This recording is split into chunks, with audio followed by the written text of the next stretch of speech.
ਸ਼ਲੋਕ ਮਹਿਲਾ ਪੰਜਵਾਂ। ਦੂਜਾ ਤਿਸ ਨਾ ਬੁਝਾਏ ਹੋ, ਪਾਰ ਬ੍ਰਹਮ ਨਾਮ ਦੇਹੋ ਆਧਾਰ।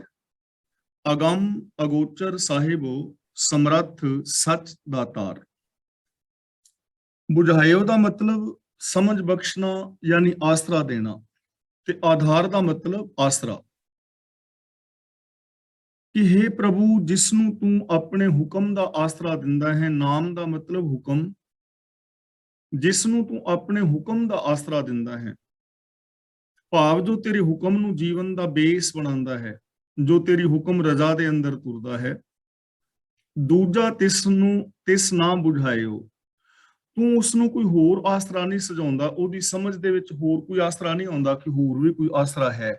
ਭਾਵ ਕਿ ਜੋ ਪ੍ਰਭੂ ਦੇ ਹੁਕਮ ਅਨੁਸਾਰ ਜ਼ਿੰਦਗੀ ਜੀਂਦਾ ਹੈ, ਉਹ ਕਿਸੇ ਹੋਰ ਨੂੰ ਆਸਰਾ ਆਪਣੇ ਜੀਵਨ ਦਾ ਨਹੀਂ ਬਣਾਉਂਦਾ। ਜਿਸ ਦਾ ਪੰਕਤੀ ਦਾ ਆਖਰੀ ਅਰਥ ਹੈ ਕਿ हे ਪ੍ਰਭੂ, ਜਿਸ ਨੂੰ ਤੂੰ ਆਪਣੇ ਹੁਕਮ ਦਾ ਆਸਰਾ ਦਿੰਦਾ ਹੈ, ਉਸ ਨੂੰ ਤੂੰ ਕੋਈ ਹੋਰ ਆਸਰਾ ਨਹੀਂ ਸਜਾਉਂਦਾ, ਹੋਰ ਕੋਈ ਆਸਰਾ ਨਹੀਂ ਦਿੰਦਾ। ਤਾਂ ਇਸ ਪੰਕਤੀ ਦਾ ਭਾਵ ਇਹ ਹੋਏਗਾ ਕਿ ਜੋ ਇਨਸਾਨ ਰੱਬੀ ਹੁਕਮ ਨੂੰ ਆਪਣੀ ਜ਼ਿੰਦਗੀ ਦਾ ਬੇਸ ਬਣਾਉਂਦਾ ਹੈ, ਜਿਹਨੂੰ ਇਹ ਸਮਝ ਪੈ ਜਾਂਦੀ ਹੈ ਕਿ ਰੱਬ ਦਾ ਹੁਕਮ ਹੀ ਸੰਸਾਰ ਵਿੱਚ ਲਾਗੂ ਹੈ, ਹੁਕਮ ਤੋਂ ਬਾਹਰ ਕੁਝ ਨਹੀਂ ਹੁੰਦਾ, ਹੁਕਮ ਦੇ ਆਸਰੇ ਹੀ ਸਾਰਾ ਸੰਸਾਰ ਹੈ, ਤਾਂ ਉਹ ਕਿਸੇ ਹੋਰ ਚੀਜ਼ ਨੂੰ ਆਪਣੇ ਜੀਵਨ ਦਾ ਆਸਰਾ ਨਹੀਂ ਬਣਾਉਂਦਾ। ਉਹ ਰੱਬੀ ਰਜ਼ਾ ਮੁਤਾਬਕ ਜ਼ਿੰਦਗੀ ਜੀਂਦਾ ਹੈ, ਹੁਕਮ ਤੋਂ ਬਾਹਰ ਜੀਵਨ ਨਹੀਂ ਉਹ ਗੁਜ਼ਾਰਦਾ। ਅਗੰਮ ਅਗੋਚਰ ਸਾਹਿਬੋ, ਸਮਰੱਥ ਸੱਚ ਦਾਤਾਰ। ਅਗੰਮ ਦਾ ਮਤਲਬ ਅਪਹੁੰਚ, ਅਗੋਚਰ ਦਾ ਮਤਲਬ ਅ ਪਲਸ ਗੋ ਪਲਸ ਚਰ, ਜੋ ਸਾਡੇ ਗਿਆਨ ਇੰਦਰੀਆਂ ਦੀ ਪਹੁੰਚ ਤੋਂ ਵੀ ਪਰੇ ਹੈ। ਸਾਹਿਬੋ ਦਾ ਮਤਲਬ ਮਾਲਕ, ਸਮਰੱਥ ਦਾ ਮਤਲਬ ਸਰਬ ਸ਼ਕਤੀਮਾਨ, ਹਰੇਕ ਸੱਤਿਆ ਵਾਲਾ, ਸੱਚ ਦਾ ਮਤਲਬ ਸਦਾ ਸਥਿਰ ਰਹਿਣ ਵਾਲਾ, ਦਾਤਾਰ ਦਾ ਮਤਲਬ ਦਾਤਾਂ ਦੇਣ ਵਾਲਾ। हे ਪ੍ਰਭੂ, ਤੂੰ ਅਪਹੁੰਚ ਹੈ, ਇੰਦਰੀਆਂ ਦੀ ਦੌੜ ਤੋਂ ਪਰੇ ਹੈ, ਤੂੰ ਹਰੇਕ ਸੱਤਿਆ ਵਾਲਾ ਮਾਲਕ ਹੈ ਔਰ ਸਦਾ ਰਹਿਣ ਵਾਲਾ ਹੈ, ਸदैव ਹੈ। ਤੂੰ ਨਿਹਚਲ ਨਿਰਵੈਰ ਸੱਚ, ਸੱਚਾ ਤੁਧ ਦਰਬਾਰ। ਤੁਧ ਦਾ ਮਤਲਬ ਤੇਰਾ, ਨਿਹਚਲ ਦਾ ਮਤਲਬ ਅਟਲ, ਦਰਬਾਰ ਦਾ ਮਤਲਬ ਤੇਰਾ ਦਰ, ਤੇਰੀ ਪਾਤਸ਼ਾਹੀ। ਤੂੰ ਨਿਹਚਲ, ਤੂੰ ਸਦਾ ਸਥਿਰ ਰਹਿਣ ਵਾਲਾ ਹੈ, ਸदैव ਹੈ, ਕਦੇ ਵੀ ਤੂੰ ਖਤਮ ਨਹੀਂ ਹੋਣਾ। ਨਿਰਵੈਰ, ਤੂੰ ਵੈਰ ਤੋਂ ਰਹਿਤ ਹੈ, ਤੇਰਾ ਕਿਸੇ ਦੇ ਨਾਲ ਕੋਈ ਵੈਰ ਨਹੀਂ ਹੈ, ਤੂੰ ਹਮੇਸ਼ਾ ਇੱਕ ਅਟਲ ਸੱਚਾਈ ਹੈ। ਔਰ ਤੇਰਾ ਦਰਬਾਰ ਜਿਹੜਾ ਹੈ, ਤੇਰੀ ਬਾਦਸ਼ਾਹੀ ਹੈ, ਉਹ ਸੱਚੀ ਹੈ।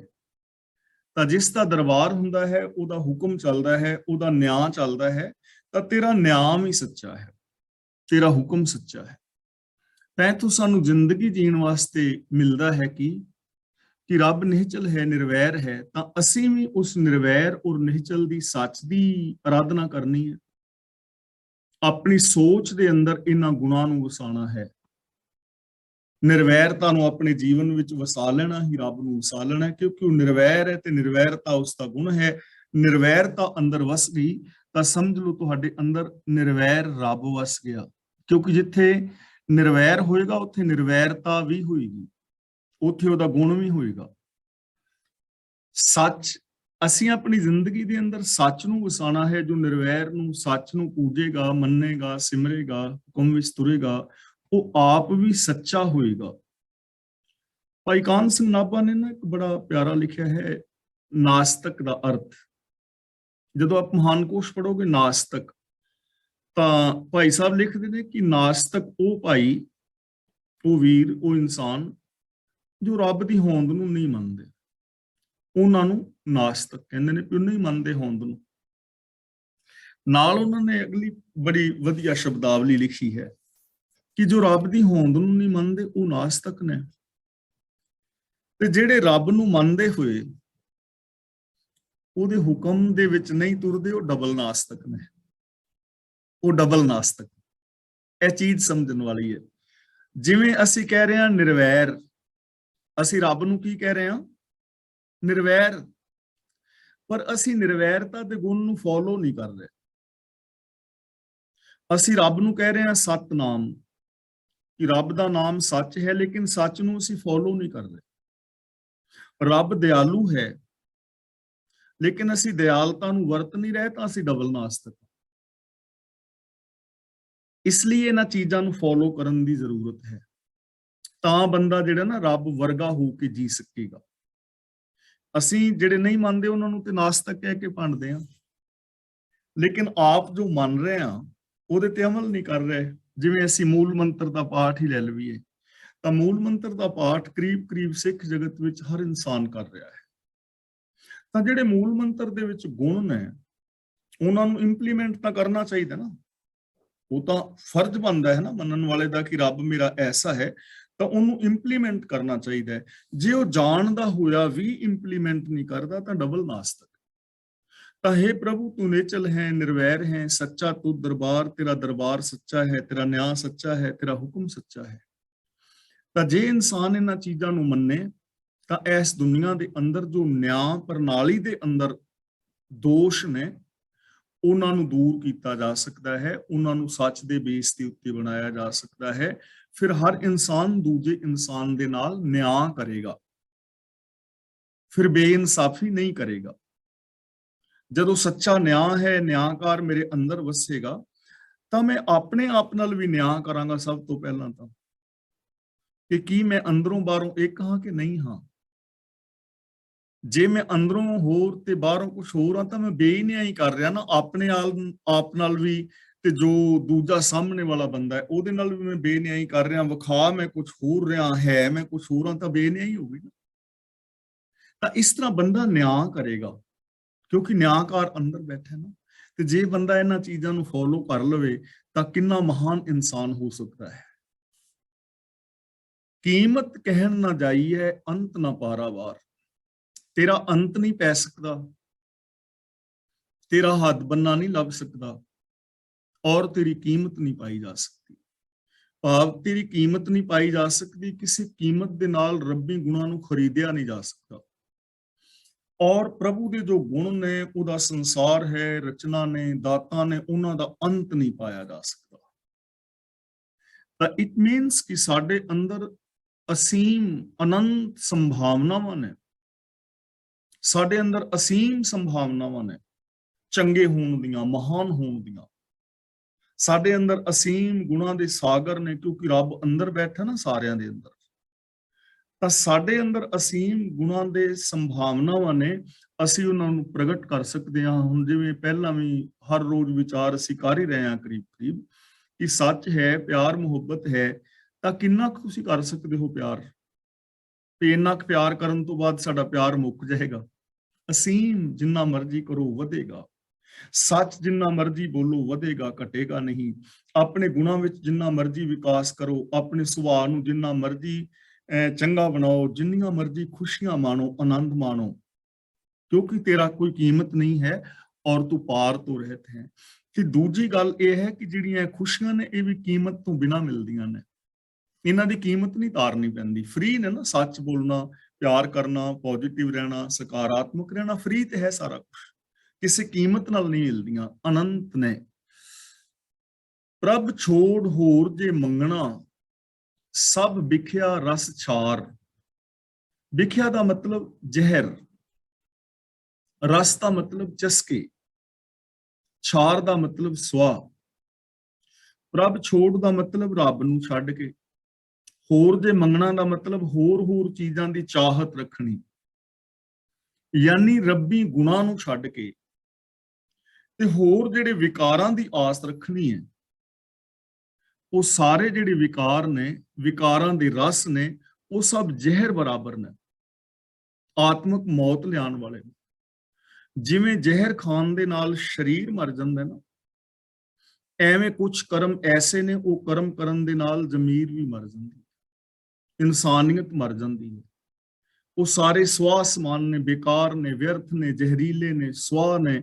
ਰੱਬ ਨੂੰ ਛੱਡ ਕੇ, ਮਤਲਬ ਰੱਬੀ ਗੁਣਾਂ ਨੂੰ ਛੱਡ ਕੇ, ਰੱਬੀ ਰਜ਼ਾ ਨੂੰ ਛੱਡ ਕੇ, ਹੋਰ ਜੋ ਵੀ ਕੁਝ ਮੰਗਣਾ ਹੈ, ਆਕਾਮ, ਕ੍ਰੋਧ, ਲੋਭ, ਮੋਹ, ਹੰਕਾਰ, ਈਰਖਾ, ਦਵੇਸ਼ ਵਗੈਰਾ ਵਗੈਰਾ ਜਿਹੜੇ ਚਸਕੇ ਨੇ, ਇਹ ਸਭ ਸਵਾਹ ਕਰ ਦੇਣ ਵਾਲੇ ਨੇ। ਇਹ ਸਾਰੇ ਜ਼ਹਿਰ ਨੇ, ਇਹ ਸਾਰੇ ਆਤਮਿਕ ਮੌਤੇ ਮਾਰਨ ਵਾਲੇ ਨੇ। ਤਾਂ ਦੇਖੋ ਹੁਣ ਦੋ ਚੀਜ਼ਾਂ ਨੇ, ਇੱਕ ਤਾਂ ਹੈ ਰੱਬੀ ਗੁਣਾਂ ਦੀ ਮੰਗ ਕਰਨੀ, ਮਤਲਬ ਰੱਬੀ ਗੁਣਾਂ ਨੂੰ ਯੂਜ਼ ਕਰਨਾ, ਅੰਦਰ ਚਾਹਤ ਹੋਣੀ, ਅੰਦਰ ਲਗਨ ਹੋਣੀ ਕਿ ਮੈਂ ਰੱਬੀ ਗੁਣਾਂ ਦੇ ਧਾਰਨੀ ਹੋਣਾ ਹੈ, ਰੱਬੀ ਗੁਣਾਂ ਨੂੰ ਮੈਂ ਵਰਤੋਂ ਵਿੱਚ ਲਿਆਉਣਾ ਹੈ, ਰੱਬੀ ਗੁਣਾਂ ਵਾਲੀ ਜ਼ਿੰਦਗੀ ਜੀਣੀ ਹੈ। ਜਿਹਦੇ ਅੰਦਰ ਐਸੀ ਲਗਨ ਹੈ, ਜੋ ਇਹਨਾਂ ਗੁਣਾਂ ਮੁਤਾਬਕ ਜੀ ਰਿਹਾ ਹੈ, ਆਤਮਿਕ ਜੀਵਨ ਜੀ ਰਿਹਾ ਹੈ। ਤੇ ਜੇ ਇਸ ਸੋਚ ਨੂੰ ਛੱਡ ਕੇ ਕਿਸੇ ਹੋਰ ਸੋਚ ਦੀ ਲਗਨ ਹੈ ਅੰਦਰ, ਈਰਸ਼ਾ, ਦਵੇਸ਼, ਵੈਰ, ਵਿਰੋਧੀ, ਉਹ ਸਭ ਜ਼ਹਿਰ ਹੈ, ਉਹ ਆਤਮਿਕ ਜੀਵਨ ਨੂੰ ਬਰਬਾਦ ਕਰਨ ਵਾਲਾ ਹੈ, ਉਹ ਖੁਸ਼ੀਆਂ ਨੂੰ ਰਾਖ ਕਰ ਦੇਵੇਗਾ।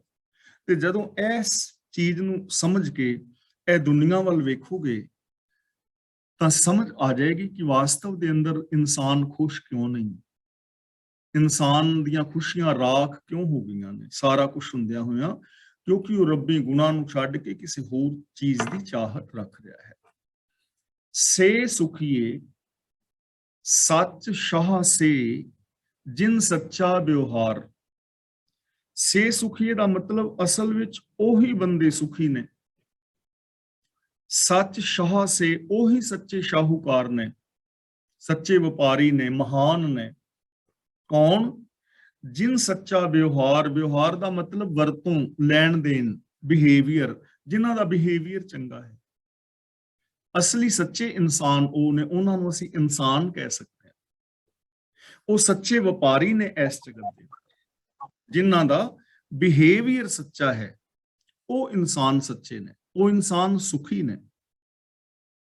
ਦੇਖੋ ਇਹ ਗੱਲ ਅੱਜ ਤੋਂ 500 550 ਸਾਲ ਪਹਿਲਾਂ ਗੁਰੂ ਸਾਹਿਬ ਜੀ ਸਾਨੂੰ ਸਮਝਾ ਰਹੇ ਨੇ। ਤੇ ਮੇਰੇ ਖਿਆਲ ਚ ਹਾਰਵਰਡ ਯੂਨੀਵਰਸਿਟੀ ਨੇ ਹੁਣ ਪਿੱਛੇ ਜੇ ਖੋਜ ਕੀਤੀ ਸੀ, 60 ਸਾਲ ਲਗਾ ਕੇ ਪੂਰੀ ਦੁਨੀਆ ਦਾ ਡਾਟਾ ਇਕੱਠਾ ਕੀਤਾ ਹੈ ਉਹਨਾਂ ਨੇ, ਬਹੁਤ ਸਾਰੀਆਂ ਟੀਮਾਂ ਬਣਾ ਕੇ, ਕਿ ਇਹ ਦੁਨੀਆ ਦੇ ਅੰਦਰ ਸੁਖੀ ਬੰਦਾ ਕੌਣ ਹੈ, ਖੁਸ਼ ਬੰਦਾ ਕੌਣ ਹੈ। ਖੁਸ਼ ਕੌਣ ਹੈ ਬੰਦਾ, ਅਮੀਰ, ਗਰੀਬ, ਪੜ੍ਹਿਆ, ਅਨਪੜ੍ਹ, ਰਾਜਨੀਤਿਕ ਜਾਂ ਧਾਰਮਿਕ, ਜਾਂ ਕੌਣ ਬੰਦਾ। ਇੰਨਾ ਲੰਮਾ ਚੌੜਾ ਡਾਟਾ ਇਕੱਠਾ ਕਰਕੇ 60 ਸਾਲ ਲਗਾ ਕੇ ਤੇ ਰਿਜ਼ਲਟ ਇਹ ਨਿਕਲਿਆ ਹੈ ਕਿ ਉਹ ਲੋਕ ਖੁਸ਼ੀ ਸਨ ਜਿਨ੍ਹਾਂ ਦੇ ਰਿਲੇਸ਼ਨਸ਼ਿਪ ਆਪਸ ਦੇ ਵਿੱਚ ਚੰਗੇ ਨੇ, ਜਿਨ੍ਹਾਂ ਦਾ ਆਪਸੀ ਮਿਲਵਰਤਨ ਚੰਗਾ ਹੈ, ਉਹ ਖੁਸ਼ ਨੇ। ਦੇਖੋ ਖੁਸ਼ੀ ਪਾਣੀ ਕਿੰਨੀ ਸੌਖੀ ਹੈ ਨਾ। ਗੁਰੂ ਜੀ ਕਹਿੰਦੇ ਨੇ ਅਸਲੀ ਸੱਚੇ ਇਨਸਾਨ ਉਹ ਨੇ, ਅਸਲੀ ਸੁਖੀ ਇਨਸਾਨ ਉਹ ਨੇ ਜਿਨ੍ਹਾਂ ਦਾ ਬਿਹੇਵੀਅਰ ਸੱਚਾ ਹੈ, ਜਿਨ੍ਹਾਂ ਦੀ ਸੋਚ ਸੱਚੀ ਹੈ, ਜਿਨ੍ਹਾਂ ਦਾ ਮਿਲਵਰਤਨ ਚੰਗਾ ਹੈ। ਜੇ ਹੁਣ ਆਪਸੀ ਮਿਲਵਰਤਨ ਤੇ ਚੰਗਾ ਨਹੀਂ, ਲੇਕਿਨ ਬੰਦਾ ਸਵੇਰੇ ਉੱਠ ਕੇ ਕਹਿੰਦਾ ਜੀ ਮੈਂ ਤੇ ਭਗਤੀ ਕਰਦਾ, ਮੈਂ ਤਾਂ ਸਮਾਧੀ ਲਾਣਾ, ਮੈਂ ਤਾਂ ਮੈਡੀਟੇਸ਼ਨ ਕਰਦਾ ਹਾਂ, ਤਾਂ ਉਹਨੂੰ ਅਸੀਂ ਸੱਚਾ ਇਨਸਾਨ ਨਹੀਂ ਕਹਿ ਸਕਦੇ ਜੇ ਉਹਦਾ ਬਿਹੇਵੀਅਰ ਸੱਚਾ ਨਹੀਂ ਹੈ। ਤਾਂ ਫਿਰ ਉਹ ਜਿਹੜਾ ਮੈਡੀਟੇਸ਼ਨ ਹੈ ਜਾਂ ਜਿਹੜੀ ਜਿਹਨੂੰ ਉਹ ਭਗਤੀ ਸਮਝ ਰਿਹਾ ਹੈ, ਉਹ ਵਿਖਾਵਾ ਹੈ, ਉਹ ਇੱਕ ਵਿਖਾਵਾ ਹੈ, ਉਹ ਇੱਕ ਛਲ ਹੈ, ਉਹ ਇੱਕ ਭਰਮ ਹੈ। ਤਾਂ ਗੁਰੂ ਜੀ ਸਾਨੂੰ ਅਮਲੀ ਜ਼ਿੰਦਗੀ ਜੀਣ ਤੇ ਜ਼ੋਰ ਦੇ ਰਹੇ ਨੇ ਕਿ ਅਮਲੀ ਜ਼ਿੰਦਗੀ ਜੀਣੀ ਹੈ। ਜਿਨ ਮਨ ਹੋਰ ਮੁਖ ਹੋਰ ਸਿਕਾਂਡੇ ਕੱਚਿਆ। ਦੇਖੋ ਕਿੰਨਾ ਸੋਹਣਾ ਫਾਰਮੂਲਾ, ਸੁਖੀ ਰਹਿਣ ਦਾ ਕਿੰਨਾ ਸੋਹਣਾ ਤਰੀਕਾ, ਕਿ ਆਪਣੇ ਬਿਹੇਵੀਅਰ ਨੂੰ ਚੇਂਜ ਕਰੋ, ਆਪਣੀ ਮਿਲਵਰਤੋਂ ਨੂੰ ਠੀਕ ਕਰੋ, ਆਪਣੇ ਮਿਲਵਰਤਨ ਦੇ ਵਿੱਚ ਸੱਚ, ਪ੍ਰੇਮ, ਇਮਾਨਦਾਰੀ ਪੈਦਾ ਕਰੋ। ਜਿਨ੍ਹਾਂ ਲੱਗੀ ਪ੍ਰੀਤ ਪ੍ਰਭ ਨਾਮ, ਸਹਿਜ ਸੁਖ ਸਾਰ। ਸਾਰ ਦਾ ਮਤਲਬ ਸ੍ਰੇਸ਼ਟ, ਸਹਿਜ ਦਾ ਮਤਲਬ ਆਤਮਿਕ ਅਡੋਲਤਾ, ਮਨ ਬਚਨ ਕਰਮ ਦੀ ਇਕਸਾਰਤਾ। ਜਿਨ੍ਹਾਂ ਲੱਗੀ ਪ੍ਰੀਤ ਪ੍ਰਭ ਨਾਮ, ਨਾਮ ਦਾ ਮਤਲਬ ਹੁਕਮ, ਰੱਬੀ ਗੁਣ, ਰੱਬੀ ਸਿਫਤ, ਸਲਾਹ। ਜਿਨ੍ਹਾਂ ਇਨਸਾਨਾਂ ਦੀ ਪ੍ਰੀਤ ਪ੍ਰਭੂ ਦੀ ਸਿਫਤ ਸਲਾਹ ਦੇ ਨਾਲ ਬਣੀ ਹੋਈ ਹੈ, ਯਾਨੀ ਜੋ ਰੱਬੀ ਗੁਣ ਗਾਉਂਦੇ ਨੇ, ਰੱਬੀ ਗੁਣਾਂ ਦੇ ਧਾਰਨੀ ਨੇ, ਰੱਬੀ ਰਜਾ ਵਿੱਚ ਜੋ ਤੁਰਦੇ ਨੇ, ਉਹਨਾਂ ਨੂੰ ਆਤਮਿਕ ਅਡੋਲਤਾ ਦਾ ਸ੍ਰੇਸ਼ਟ ਸੁਖ ਨਸੀਬ ਹੁੰਦਾ ਹੈ। ਉਹਨਾਂ ਨੂੰ ਸਹਿਜ ਦਾ ਸੁਖ ਮਿਲਦਾ ਹੈ, ਆਨੰਦ ਮਿਲਦਾ ਹੈ, ਜਿਹੜਾ ਸ੍ਰੇਸ਼ਟ ਸੁਖ ਹੈ, ਮਹਾਨ ਸੁਖ ਹੈ। ਉਹ ਸੁਖ ਉਹਨਾਂ ਨੂੰ ਨਸੀਬ ਹੁੰਦਾ ਹੈ ਜਿਨ੍ਹਾਂ ਦੀ ਪ੍ਰੀਤ ਰੱਬੀ ਗੁਣਾਂ ਦੇ ਨਾਲ ਲੱਗੀ ਹੈ, ਜੋ ਰੱਬੀ ਗੁਣਾਂ ਦੇ ਧਾਰਨੀ ਨੇ। ਤਾਂ ਇਹਦਾ ਮਤਲਬ ਕਿ ਸਾਡੀ ਜ਼ਿੰਦਗੀ ਦੇ ਅੰਦਰ ਜੋ ਸੁਖ ਨੇ ਉਹ ਗੁਨਾਹ ਕਰਕੇ ਨੇ, ਔਰ ਜਿੰਨੀਆਂ ਵੀ ਪਰੇਸ਼ਾਨੀਆਂ ਨੇ ਉਹ ਸਾਰੀਆਂ ਦੀਆਂ ਸਾਰੀਆਂ ਔਗਣਾਂ ਕਰਕੇ ਨੇ। ਜੇ ਅਸੀਂ ਆਪਣੀ ਜ਼ਿੰਦਗੀ ਅੰਦਰ ਸੁੱਖ, ਸ਼ਾਂਤੀ, ਆਨੰਦ, ਖੇੜਾ, ਪ੍ਰਸੰਨਤਾ ਚਾਹੁੰਦੇ ਹਾਂ ਤਾਂ ਸਾਨੂੰ ਔਗਣਾਂ ਨੂੰ ਆਪਣੀ ਜ਼ਿੰਦਗੀ ਤੋਂ ਡਿਲੀਟ ਕਰਨਾ ਚਾਹੀਦਾ ਹੈ ਔਰ ਗੁਣਾਂ ਨੂੰ ਆਪਣੇ ਅੰਦਰ ਇੰਸਟਾਲ ਕਰਨਾ ਚਾਹੀਦਾ ਹੈ, ਆਪਣੇ ਅੰਦਰ ਵਸਾਉਣਾ ਚਾਹੀਦਾ ਹੈ। ਦੇਖੋ, ਬਹੁਤ ਸਾਰੇ ਲੋਕ ਨੇ, ਉਹ ਸਮਝਦੇ ਨੇ ਕਿ ਸਾਨੂੰ ਚੀਜ਼ਾਂ ਮਿਲ ਜਾਣਗੀਆਂ ਤਾਂ ਸਾਡੀ ਜ਼ਿੰਦਗੀ ਅੰਦਰ ਖੁਸ਼ੀ ਆਏਗੀ। ਚੀਜ਼ਾਂ ਮਿਲ ਜਾਣਗੀਆਂ, ਵਸਤੂਆਂ ਮਿਲ ਜਾਣਗੀਆਂ, ਪਦਾਰਥ ਮਿਲ ਜਾਣਗੇ। ਦੇਖੋ, ਪਦਾਰਥ ਸਾਡੀ ਜ਼ਿੰਦਗੀ ਜੀਣ ਵਾਸਤੇ ਜ਼ਰੂਰੀ ਨੇ। ਪੈਸੇ ਤੋਂ ਬਿਨਾਂ ਸਾਡੀ ਜ਼ਿੰਦਗੀ ਚੱਲ ਨਹੀਂ ਸਕਦੀ, ਪਦਾਰਥਾਂ ਤੋਂ ਬਿਨਾਂ ਸਾਡੀ ਜ਼ਿੰਦਗੀ ਚੱਲ ਨਹੀਂ ਸਕਦੀ, ਇਹ ਜ਼ਰੂਰੀ ਹੈ। ਲੇਕਿਨ ਖੁਸ਼ ਰਹਿਣ ਵਾਸਤੇ ਸਾਨੂੰ ਗੁਣ ਚਾਹੀਦੇ ਨੇ। ਇਹ ਚੀਜ਼ ਨੂੰ ਥੋੜਾ ਜਿਹਾ ਸਮਝਣ ਦੀ ਲੋੜ ਹੈ। ਜਿਵੇਂ ਕਮਲ ਦਾ ਫੁੱਲ ਹੈ ਨਾ, ਉਹਨੂੰ ਜਿੰਦਾ ਰਹਿਣ ਵਾਸਤੇ ਪਾਣੀ ਚਾਹੀਦਾ। ਜੇ ਪਾਣੀ ਨਹੀਂ ਹੋਏਗਾ ਤੇ ਕਮਲ ਦਾ ਫੁੱਲ ਜਿਹੜਾ ਹੈ ਉਹ ਪੈਦਾ ਹੀ ਨਹੀਂ ਹੋ ਸਕਦਾ, ਜਿੰਦਾ ਨਹੀਂ ਰਹਿ ਸਕਦਾ। ਕਮਲ ਦੇ ਫੁੱਲ ਨੂੰ ਪਾਣੀ ਤੋਂ ਬਾਹਰ ਕੱਢ ਦਿਓ, ਖਤਮ ਹੋ ਜਾਏਗਾ। ਲੇਕਿਨ ਉਹਨੂੰ ਖਿੜਨ ਵਾਸਤੇ ਸੂਰਜ ਚਾਹੀਦਾ ਹੈ। ਜੇ ਸੂਰਜ ਨਹੀਂ ਹੋਏਗਾ ਤੇ ਉੱਤੇ ਖੇੜਾ ਨਹੀਂ। ਸ਼ਾਮ ਨੂੰ ਸੂਰਜ ਬੰਦ ਹੁੰਦਾ, ਕਮਲ ਦਾ ਫੁੱਲ ਵੀ ਬੰਦ ਹੋ ਜਾਂਦਾ। ਉਹਨੂੰ ਖਿੜਨ ਵਾਸਤੇ ਸੂਰਜ ਚਾਹੀਦਾ। ਇੱਕ ਮੈਂ ਮਿਸਾਲ ਲੈ ਰਿਹਾ। ਇਸੇ ਤਰ੍ਹਾਂ ਸਾਨੂੰ ਇਸ ਸੰਸਾਰ ਦੇ ਅੰਦਰ ਸਰੀਰਕ ਜ਼ਿੰਦਗੀ ਜੀਣ ਵਾਸਤੇ ਪਦਾਰਥ ਚਾਹੀਦੇ ਨੇ। ਜੇ ਪਦਾਰਥ ਨਹੀਂ ਹਨ ਤਾਂ ਸਾਡਾ ਜੀਵਨ ਖਤਮ ਹੋ ਜਾਏਗਾ। ਜੇ ਰੋਟੀ ਨਾ ਮਿਲੇ, ਪਾਣੀ ਨਾ ਮਿਲੇ, ਸਵਾਸ ਨਾ ਮਿਲਣ, ਫਿਰ ਸਾਡੀ ਜ਼ਿੰਦਗੀ ਕਿਵੇਂ ਦੀ ਹੋਏਗੀ? ਮੌਤ ਹੀ ਹੋਏਗੀ ਨਾ, ਜੇ ਬਿਲਕੁਲ ਨਾ ਮਿਲਣ ਤਾਂ। ਤੇ ਜੇ ਇਹਨਾਂ ਸਾਰੀਆਂ ਚੀਜ਼ਾਂ ਦੀ ਘਾਟ ਹੋਵੇ, ਗਰੀਬੀ ਹੋਵੇ ਬਹੁਤ ਜ਼ਿਆਦੀ, ਰੋਟੀ, ਕੱਪੜੇ, ਮਕਾਨ ਦੀਆਂ ਲੋੜਾਂ ਨਾ ਪੂਰੀਆਂ ਹੋਣ, ਤੇ ਫਿਰ ਬੰਦੇ ਦਾ ਜੀਵਨ ਸਰੀਰਕ ਕੈਸਾ ਹੋਏਗਾ? ਯਾਨੀ ਜ਼ਿੰਦਗੀ ਜੀਣ ਵਾਸਤੇ ਸਾਨੂੰ ਪਦਾਰਥ ਚਾਹੀਦੇ ਨੇ, ਇਹ ਜ਼ਰੂਰੀ ਹੈ। ਲੇਕਿਨ ਖੇੜੇ ਵਾਸਤੇ ਸਾਨੂੰ ਰੱਬ ਦੇ ਗੁਣ ਚਾਹੀਦੇ। ਖੇੜੇ ਵਾਸਤੇ ਸਾਨੂੰ ਗੁਰੂ ਦਾ ਗਿਆਨ ਚਾਹੀਦਾ ਹੈ। ਤਾਂ ਗੁਰੂ ਜੀ ਕਹਿੰਦੇ ਨੇ, ਜਿਨ੍ਹਾਂ ਦੀ ਪ੍ਰੀਤ ਰੱਬੀ ਗੁਣਾਂ ਦੇ ਨਾਲ ਲੱਗ ਗਈ, ਉਹਨਾਂ ਨੂੰ ਆਤਮਕ ਅਡੋਲਤਾ ਦਾ ਸਹਿਜ ਸੁਖ ਮਿਲ ਗਿਆ। ਜਿਵੇਂ ਮੈਂ ਬੇਨਤੀ ਕਰਦਾ ਸਾਂ ਕਿ ਸਾਨੂੰ ਪਦਾਰਥ ਮਿਲ ਜਾਣ ਤੇ ਖੁਸ਼ ਹੋ ਜਾਵਾਂਗੇ, ਪਰ ਐਸਾ ਹੁੰਦਾ ਨਹੀਂ। ਜੋ ਅੱਜ ਤੋਂ 5-4 ਸਾਲ ਪਹਿਲਾਂ ਅਸੀਂ ਚਾਹੁੰਦੇ ਸੀ, ਉਹ ਅੱਜ ਸਾਡੇ ਕੋਲ ਸਾਰਾ ਕੁਝ ਹੈ, ਪਦਾਰਥ ਮਿਲ ਗਏ ਨੇ। ਪਰ ਕੀ ਅੱਜ ਤੋਂ ਜੋ 5-4 ਸਾਲ ਪਹਿਲਾਂ ਜਿਹੜੀ ਖੁਸ਼ੀ ਅਸੀਂ ਚਾਹੁੰਦੇ ਸੀ ਕਿ ਪਦਾਰਥ ਹੋਣ ਨਾਲ ਮਿਲ ਜਾਏਗੀ, ਕੀ ਉਹ ਖੁਸ਼ੀ ਮਿਲ ਗਈ? ਪਰੇਸ਼ਾਨੀਆਂ ਤੇ ਉੱਥੇ ਦੀਆਂ ਉੱਥੇ ਨੇ। ਪਰੇਸ਼ਾਨੀਆਂ ਨਵੀਆਂ ਪੈਦਾ ਹੋ ਗਈਆਂ, ਚਿੰਤਾ ਕੋਈ ਨਵੀਂ ਪੈਦਾ ਹੋ ਗਈ। ਤਾਂ ਇਹਦਾ ਮਤਲਬ ਖੁਸ਼ੀ ਪਦਾਰਥਾਂ ਦੇ ਨਾਲ ਨਹੀਂ ਮਿਲੀ। ਇਹਨੂੰ ਥੋੜਾ ਜਿਹਾ ਹੋਰ ਅਸੀਂ ਸਮਝਦੇ ਹਾਂ। ਮੰਨ ਲਓ ਕੋਈ ਸੱਜਣ ਮਿੱਤਰ ਸਾਡੇ ਕੋਲ ਆਇਆ, ਭੈਣ ਭਰਾ ਮਿਲਣ ਵਾਸਤੇ, ਤਾਂ ਸਾਨੂੰ ਖੁਸ਼ੀ ਹੁੰਦੀ ਹੈ। ਸਾਨੂੰ ਖੁਸ਼ੀ ਹੁੰਦੀ ਹੈ। ਉਦੋਂ ਖੁਸ਼ੀ ਕਿਉਂ ਹੁੰਦੀ ਹੈ? ਸੱਜਣ ਮਿੱਤਰ ਦੇ ਮਿਲਣ ਕਰਕੇ ਜਾਂ ਉਹਦਾ ਕੋਈ ਹੋਰ ਕਾਰਨ ਹੈ? ਦੇਖੋ, ਇਹਦਾ ਮਤਲਬ ਇਹ ਨਹੀਂ ਕਿ ਅਸੀਂ ਸੱਜਣਾ ਮਿੱਤਰਾਂ ਨੂੰ ਨਾ ਮਿਲ ਗਏ, ਅਸੀਂ ਖੁਸ਼ੀ ਦਾ ਕਾਰਨ ਸਮਝਣਾ। ਉਦੋਂ ਸਾਨੂੰ ਖੁਸ਼ੀ ਕਿਉਂ ਹੁੰਦੀ ਹੈ, ਇਹ ਚੀਜ਼ ਮੈਂ ਕਹਿ ਰਿਹਾ। ਜਦੋਂ ਸਾਡਾ ਕੋਈ ਭੈਣ ਭਰਾ, ਸੱਜਣ ਮਿੱਤਰ ਸਾਨੂੰ ਮਿਲਣ ਵਾਸਤੇ ਆਉਂਦਾ ਹੈ ਨਾ, ਉਦੋਂ ਅਸੀਂ ਉਹਨੂੰ ਘੁੱਟ ਕੇ ਗਲਵੱਕੜੀ ਪਾ ਕੇ ਮਿਲਦੇ ਹਾਂ, ਉਹਦੇ ਨਾਲ ਗੱਲਬਾਤ ਕਰਦੇ ਹਾਂ, ਸਾਡਾ ਮਨ ਖਿੜ ਜਾਂਦਾ ਹੈ। ਕਿਉਂ?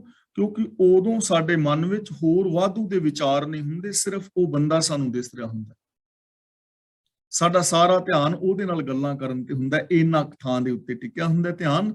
ਬਾਕੀ ਸਾਰੀਆਂ ਜਿਹੜੀਆਂ ਸਾਡੇ ਵਿਕਾਰ ਦਾ ਮਨ ਜਿਹੜਾ ਇਧਰ ਉਧਰ ਦੌੜਦਾ ਹੈ, ਉਧਰ ਨਹੀਂ ਦੌੜਦਾ। ਇਸ ਕਰਕੇ ਖੁਸ਼ੀ ਹੁੰਦੀ ਹੈ। ਤਾਂ ਇਹਦਾ ਮਤਲਬ ਖੁਸ਼ੀ ਦਾ ਕਾਰਨ ਹੈ ਵਾਧੂ ਦੇ ਵਿਚਾਰਾਂ ਤੋਂ ਮੁਕਤੀ ਪਾ ਲੈਣੀ। ਵਾਧੂ ਦੇ ਵਿਚਾਰ ਖਤਮ ਕਰ ਦਿਓ, ਖੁਸ਼ੀ ਹੋ ਜਾਏ। ਸਿਰਫ ਅੰਦਰ ਗੁਣ ਟਿਕੇ ਰਹਿਣ, ਨੈਗੇਟਿਵਿਟੀ ਖਤਮ ਹੋ ਜਾਏ, ਤਾਂ ਤੁਸੀਂ ਖੁਸ਼ ਹੋ ਜਾਓਗੇ। ਇਸ ਲਈ ਗੁਰੂ ਜੀ ਕਹਿੰਦੇ ਨੇ, ਜਿਨ੍ਹਾਂ ਦੀ ਪ੍ਰੀਤ ਲਗਨ ਰੱਬੀ ਗੁਣਾਂ ਦੇ ਨਾਲ ਲੱਗ ਗਈ ਹੈ ਨਾ, ਉਹ ਇਨਸਾਨ ਆਤਮਿਕ ਤੌਰ ਤੇ ਸੁਖੀ ਨੇ। ਨਾਨਕ ਇੱਕ ਆਰਾਧੇ ਸੰਤਨ ਰੇਨਾਰ। ਰੇਨਾਰ ਦਾ ਮਤਲਬ ਚਰਨ ਧੂੜ। ਤੇ ਸੰਤਨ, ਸੰਤ ਸ਼ਬਦ ਦਾ ਬਹੁਵਚਨੀ ਹੈ। ਸੰਤ ਦਾ ਮਤਲਬ ਸਚਿਆਰ, ਜੋ ਪੁਰਸ਼ ਨੇ ਰੱਬੀ ਰਜਾ ਵਿੱਚ ਤੁਰਨ ਵਾਲੇ। ਤੇ ਸੰਤਨ ਸ਼ਬਦ ਬਹੁਵਚਨੀ ਹੈ, ਸਚਿਆਰਾਂ ਦੇ। ਤਾਂ ਹੈ ਨਾਨਕ, ਉਹ ਮਨੁੱਖ ਗੁਰੂ ਦੇ ਚਰਨਾਂ ਦੀ ਧੂੜ ਵਿੱਚ ਰਹਿ ਕੇ, ਗੁਰਮੁਖਾਂ ਦੇ ਚਰਨਾਂ ਦੀ ਧੂੜ ਵਿੱਚ ਰਹਿ ਕੇ, ਸਚਿਆਰਾਂ ਦੇ ਸੰਗਤ ਵਿੱਚ ਰਹਿ ਕੇ ਇੱਕ ਪ੍ਰਭੂ ਨੂੰ ਆਰਾਧਦੇ ਨੇ। ਯਾਨੀ ਉਹ ਰੱਬੀ ਗੁਣਾਂ ਦੀ ਯਾਦ ਵਿੱਚ ਰਹਿੰਦੇ ਨੇ ਔਰ ਚੰਗੇ ਇਨਸਾਨਾਂ ਦੀ, ਸਚਿਆਰਾਂ ਦੀ ਸੰਗਤ ਕਰਦੇ ਨੇ। ਮਾੜੀ ਸੰਗਤ ਵਿੱਚ ਉਹ ਨਹੀਂ ਜਾਂਦੇ। ਮਹਿਲਾ ਪੰਜਵਾਂ, ਆਨੰਦ ਸੂਖ ਵਿਸਰਾਮ ਨਿਤ ਹਰ ਕਾ ਕੀਰਤਨ ਗਾਏ। ਗਾਏ ਦਾ ਮਤਲਬ ਗਾਵਿਆਂ, ਜੇ ਗਾਈ ਜਾਏ, ਗਾ ਕੇ, ਪ੍ਰਭੂ ਦੀ ਸਿਫਤ ਸਲਾਹ ਕਰਕੇ। ਹਰ ਕਾ ਕੀਰਤਨ ਗਾਏ ਦਾ ਮਤਲਬ ਪ੍ਰਭੂ ਦੀ ਸਿਫਤ ਸਲਾਹ ਕਰਕੇ, ਰੱਬੀ ਗੁਣਾਂ ਨੂੰ ਇੰਪਲੀਮੈਂਟ ਕਰਕੇ। ਪ੍ਰਭੂ ਦੀ ਸਿਫਤ ਸਲਾਹ ਕੀਤਿਆਂ ਸਦਾ ਸੁਖ ਔਰ ਸਦਾ ਸ਼ਾਂਤੀ ਬਣੀ ਰਹਿੰਦੀ ਹੈ। ਹਮੇਸ਼ਾ ਰੱਬੀ ਗੁਣਾਂ ਨੂੰ ਇੰਪਲੀਮੈਂਟ ਕੀਤਿਆਂ, ਕੀਰਤਨ ਗਾਣਾ, ਨਾਮ ਜਪਣਾ, ਸਿਫਤ ਸਲਾਹ ਕਰਨੀ, ਇਹਨਾਂ ਸਾਰੀਆਂ ਚੀਜ਼ਾਂ ਦਾ ਮੀਨਿੰਗ ਹੈ ਰੱਬੀ ਗੁਣਾਂ ਨੂੰ ਇੰਪਲੀਮੈਂਟ ਕਰਨਾ ਜੀਵਨ ਵਿੱਚ, ਮਨ ਬਚਨ ਕਰਮ ਕਰਕੇ। ਤਾਂ ਰੱਬੀ ਗੁਣਾਂ ਦੀ ਵਰਤੋਂ ਕੀਤਿਆਂ, ਰੱਬੀ ਸਿਫਤ ਸਲਾਹ ਕੀਤਿਆਂ ਹਮੇਸ਼ਾ ਹੀ ਆਨੰਦ, ਸੁਖ ਔਰ ਸ਼ਾਂਤੀ ਬਣੀ ਰਹਿੰਦੀ ਹੈ। ਅਵਰ ਸਿਆਣਪ ਛਾੜ ਦੇਹ ਨਾਨਕ ਉਧਰਸ ਨਾਏ। ਉਧਰਸ ਦਾ ਮਤਲਬ ਤੂੰ ਬਚੇਗਾ, ਤੇਰਾ ਬਚਾਅ ਹੋ ਜਾਏਗਾ। ਨਾਏ ਦਾ ਮਤਲਬ ਨਾਮ ਦੀ ਰਾਹੀਂ, ਸਿਫਤ ਸਲਾਹ ਦੀ ਰਾਹੀਂ। ਤੇ ਸਿਆਣਪ ਦਾ ਮਤਲਬ ਇੱਥੇ ਹੈ ਚਤੁਰਾਈਆਂ। ਇੱਥੇ ਸਿਆਣਪ ਦਾ ਮਤਲਬ ਹੈ ਚਤੁਰਾਈਆਂ। ਗੁਰੂ ਜੀ ਕਹਿੰਦੇ ਨੇ, ਹੇ ਨਾਨਕ, ਹੋਰ ਚਤੁਰਾਈਆਂ ਛੱਡ ਦੇ, ਪ੍ਰਭੂ ਦੀ ਸਿਫਤ ਸਲਾਹ ਕਰ, ਰੱਬੀ ਗੁਣਾਂ ਦਾ ਧਾਰਨੀ ਹੋ, ਰੱਬੀ ਰਜਾ ਵਿੱਚ ਚੱਲ, ਤੂੰ ਸੰਸਾਰ ਸਮੁੰਦਰ ਤੋਂ ਬਚ ਜਾਏਗਾ, ਦੁੱਖਾਂ ਤੋਂ, ਚਿੰਤਾਵਾਂ ਤੋਂ, ਪਰੇਸ਼ਾਨੀਆਂ ਤੋਂ ਬਚ ਜਾਏਗਾ। ਚਲਾਕੀਆਂ ਛੱਡ ਦੇ, ਇਮਾਨਦਾਰੀ ਦੇ ਨਾਲ ਸਿਫਤ ਸਲਾਹ ਕਰ, ਰੱਬੀ ਗੁਣਾਂ ਦਾ ਧਾਰਨੀ ਹੋ। ਤੈਨੂੰ ਤੇਰੀਆਂ ਚਲਾਕੀਆਂ ਪਰੇਸ਼ਾਨ ਕਰ ਰਹੀਆਂ ਨੇ। ਤੇ ਚਲਾਕੀ ਦਾ ਮਤਲਬ ਇਹ ਹੁੰਦਾ ਹੈ ਅੰਦਰੋਂ ਹੋਰ ਤੇ ਬਾਹਰੋਂ ਹੋਰ, ਕਹਿਣਾ ਕੁਛ ਹੋਰ ਤੇ ਕਰਨਾ ਕੁਛ ਹੋਰ। ਇਹ ਚੀਜ਼ਾਂ ਛੱਡ ਦੇ, ਇਮਾਨਦਾਰੀ ਦੇ ਨਾਲ, ਸੱਚ ਦੇ ਨਾਲ ਜੁੜ। ਪੌੜੀ, ਨਾ ਤੂੰ ਆਵੇਂ ਵਸ ਬਹੁਤ ਕਿਨਾਵਣੇ। ਇਹਨੂੰ ਕਿਨਾਵਣੇ ਨਹੀਂ ਪੜਨਾ, ਜਿਵੇਂ ਹੁਣ ਮੈਂ ਬੋਲ ਰਿਹਾ ਨਾ ਕਿਨਾਵਣੇ। ਕਿਨਾਵਣੇ ਬੋਲਿਆ, ਪਹਿਲਾ ਨਾਣਾ ਨੰਨਾ ਬੋਲ ਰਿਹਾ ਹੈ ਕਿਨਾਵਣੇ, ਲੇਕਿਨ ਪਹਿਲੇ ਨੰਨੇ ਨੂੰ, ਨਾਣੇ ਨੂੰ ਨਾਣਾ ਬੋਲਣਾ ਹੈ, ਨੰਨਾ ਨਹੀਂ ਬੋਲਣਾ। ਕਿਣਾ, ਕਿਣਾਵਣੇ। ਨਾ ਤੂੰ ਆਵੇਂ ਵਸ ਬਹੁਤ ਕਿਣਾਵਣੇ। ਕਿਣਾਵਣੇ ਦਾ ਮਤਲਬ ਹੈ ਨਫ਼ਰਤ ਕਰਨਾ, ਘਿਰਨਾ ਕਰਨਾ, ਤਰਲੇ ਲੈਣਾ, ਘਿਰਨਾ ਕਰਨਾ। ਵਸ ਦਾ ਮਤਲਬ ਵਸ ਵਿੱਚ ਆਉਣਾ, ਯਾਨੀ ਆਣ ਕੇ ਵਸ ਚ ਆਉਣਾ, ਮਿਲਾਪ ਹੋਣਾ। ਇੱਥੇ ਵਸ ਦਾ ਮਤਲਬ ਮਿਲਾਪ ਹੋਣਾ। ਬਹੁਤ ਵਿਖਾਵੇ ਕੀਤਿਆਂ, ਸੰਸਾਰ ਦਾ ਤਿਆਗ ਕੀਤਿਆਂ, ਹੇ ਮਾਲਕ, ਤੇਰੇ ਨਾਲ ਮਿਲਾਪ ਨਹੀਂ ਹੁੰਦਾ। ਤੂੰ ਹਿਰਦੇ ਵਿੱਚ ਆਣ ਕੇ ਵਸਦਾ ਨਹੀਂ, ਤੇਰਾ ਮਿਲਾਪ ਨਹੀਂ ਹੁੰਦਾ। ਤੂੰ ਹਿਰਦੇ ਵਿੱਚ ਵਸਦਾ ਨਹੀਂ, ਤੂੰ ਕਿਸੇ ਦੇ ਵਸ ਨਹੀਂ ਹੁੰਦਾ। ਐਵੇਂ ਤੈਨੂੰ ਪਾਇਆ ਨਹੀਂ ਜਾ ਸਕਦਾ ਸੰਸਾਰ ਨੂੰ ਤਿਆਗ ਕੇ। ਘਿਨਾਵਣੇ ਦਾ ਮਤਲਬ ਘਿਰਣਾ ਕਰਨਾ, ਸੰਸਾਰ ਨੂੰ ਤਿਆਗ ਕਰਨਾ। ਸੰਸਾਰ ਨਾਲ ਨਫ਼ਰਤ ਕਰਕੇ ਤੈਨੂੰ ਖੁਸ਼ ਨਹੀਂ ਕੀਤਾ ਜਾ ਸਕਦਾ। ਵੈਸੇ ਤੇ ਬੰਦਾ ਸੰਸਾਰ ਨਾਲ ਤੇ ਕਰੇ ਨਫ਼ਰਤ, ਗੁਆਂਢੀਆਂ ਨਾਲ ਨਫ਼ਰਤ ਹੋਵੇ, ਚਾਚੇ ਨਾਲ ਸਾਡੀ ਨਹੀਂ ਬਣਦੀ, ਤਾਏ ਨਾਲ ਸਾਡੀ ਨਹੀਂ ਬਣਦੀ, ਨਾਨਕਿਆਂ ਨਾਲ ਸਾਡੀ ਨਹੀਂ ਬਣਦੀ।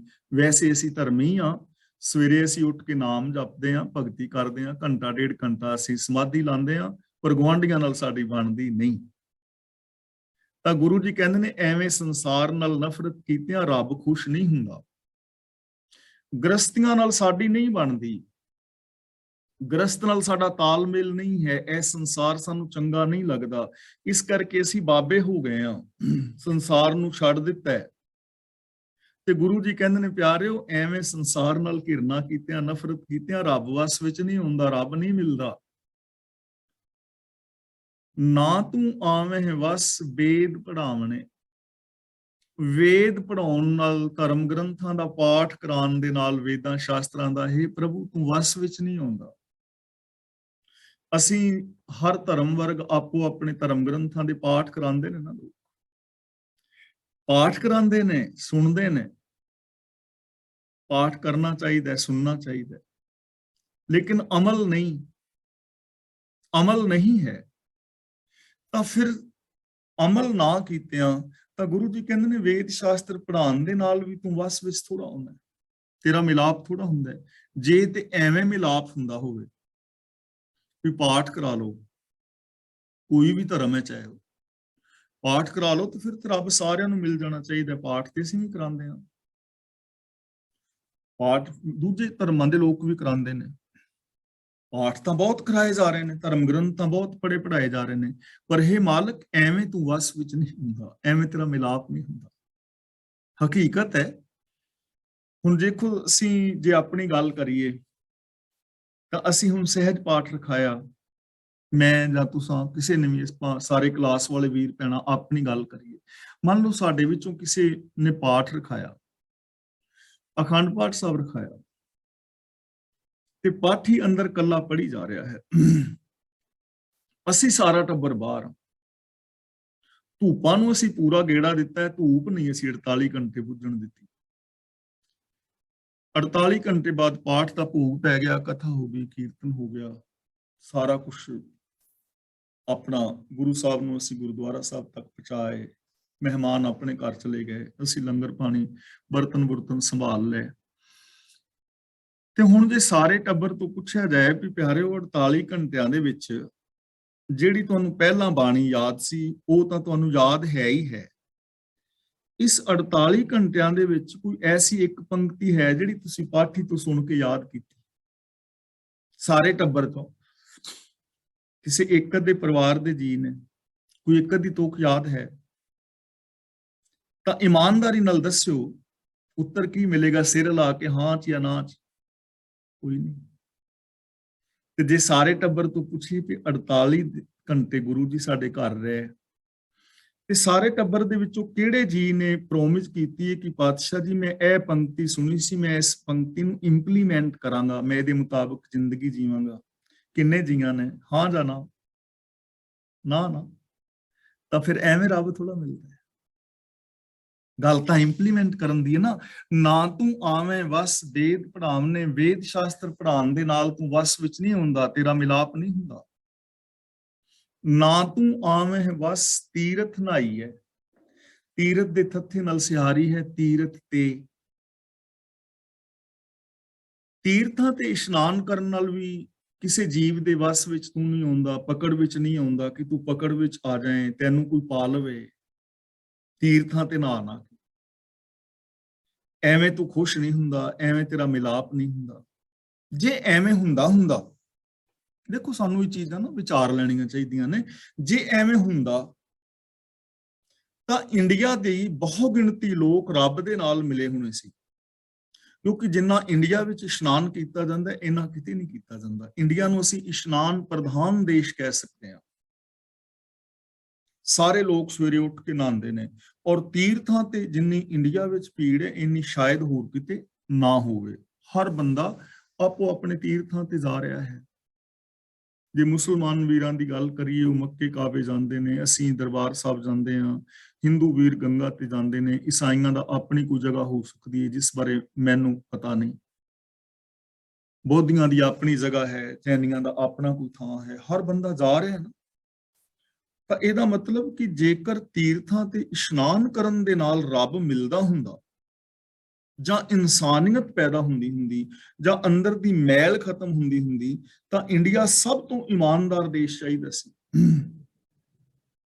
ਮੈਂ ਤਾਂ ਉੱਥੋਂ ਦੀ ਗੱਲ ਕਰ ਰਿਹਾ ਕਿਉਂਕਿ ਅਸੀਂ ਉੱਥੋਂ ਦੇ ਵਾਸੀ ਹਾਂ ਨਾ, ਪਰ ਐਸਾ ਹੈ ਨਹੀਂ ਨਾ। ਤਾਂ ਗੁਰੂ ਜੀ ਕਹਿੰਦੇ ਨੇ ਤੀਰਥਾਂ ਤੇ ਨਹਾਉਣ ਨਾਲ ਰੱਬ ਨਹੀਂ ਮਿਲਦਾ, ਕਿਉਂਕਿ ਤੀਰਥਾਂ ਤੇ ਅਸੀਂ ਨਹਾ ਰਹੇ ਹਾਂ, ਮੈਲ ਬਾਹਰ ਦੀ ਲੈ ਰਹੀ ਹੈ, ਸਰੀਰ ਦੀ ਪ੍ਰੋਬਲਮ ਅੰਦਰ ਦੀ ਹੈ। ਸਰੀਰ ਨੂੰ ਤੁਸੀਂ ਸਾਫ਼ ਕਰ ਲਿਆ, ਇਸ਼ਨਾਨ ਪਾਨ ਕਰਨਾ ਚਾਹੀਦਾ, ਸਰੀਰ ਸਾਫ਼ ਰੱਖਣਾ ਚਾਹੀਦਾ ਹੈ, ਇਹ ਤਾਂ ਸਭ ਨੂੰ ਪਤਾ ਹੈ। ਸਰੀਰ ਸਾਫ਼ ਹੈ ਲੇਕਿਨ ਈਰਖਾ, ਦਵੇਸ਼, ਹੰਕਾਰ ਅੰਦਰ ਭਰਿਆ ਹੋਇਆ ਹੈ, ਪ੍ਰੋਬਲਮ ਅੰਦਰ ਦੀ ਹੈ। ਅਗਲਾ ਬਚਨ ਕਰਦੇ ਨੇ, ਨਾ ਤੂੰ ਆਵੇਂ ਵਸ ਧਰਤੀ ਧਾਈਏ। ਧਾਈਏ ਦਾ ਮਤਲਬ ਹੁੰਦਾ ਹੈ ਦੌੜਨਾ। ਧਰਤੀ ਧਾਈਏ ਦਾ ਮਤਲਬ ਧਰਤੀ ਤੇ ਦੌੜਦੇ ਫਿਰੀਏ।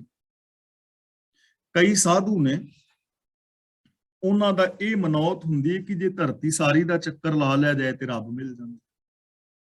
ਉਹ ਤੁਰਦੇ ਰਹਿੰਦੇ ਨੇ, ਹਮੇਸ਼ਾ ਤੁਰੇ ਫਿਰਦੇ ਨੇ ਧਰਤੀ ਤੇ, ਤੁਰੀ ਜਾਓ, ਤੁਰ ਕੇ ਧਰਤੀ ਦਾ ਚੱਕਰ ਕੱਟਿਆ, ਰੱਬ ਮਿਲ ਜਾਏ।